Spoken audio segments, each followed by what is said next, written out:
Yes, so my name's Omali Pitiyarachchi, an oncologist in Australia. So what we did was we actually looked at the GCIG Symptom Benefit Study from a different approach. And so particularly in platinum-resistant ovarian cancer, where, over a decade or so, for over a decade, the median overall survival has stayed around 12, has sort of stayed around 12 months or so. But just recently, we've had a few novel agents improve that progression-free survival and the overall survival. So what we're finding is that we need to find better markers of, or surrogate markers of overall survival in these diseases so that trials can really be read out earlier. And so when we analyze the symptom benefit study, and just to recall what that study was, that was enrolling patients with recurrent ovarian cancer, both platinum resistant and also potentially platinum sensitive, and these patients had received multiple lines of treatment. But in this setting, what we focused on was the platinum resistant cohort.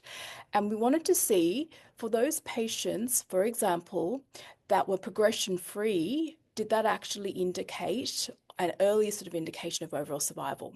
So in order to do this, so a landmark analysis, we picked 6 months. So what that means is that at that point in time, we excluded patients that had either died or were lost to follow-up. And in those patients who are alive at 6 months, we wanted to see those that were progression-free, i.e. no evidence of disease progression. Was there a difference in overall survival of those patients from that time point onwards compared to those patients that had evidence of disease progression? And what we found was there actually was, and it was actually quite statistically significant. So there was a difference in about 10.6 months or so between those two cohorts. And so this really means that, for example, with external validation, which we plan to do, we could potentially be using this surrogate endpoint in trials going forward. So that was the main finding in that, what I presented at ESMO Asia.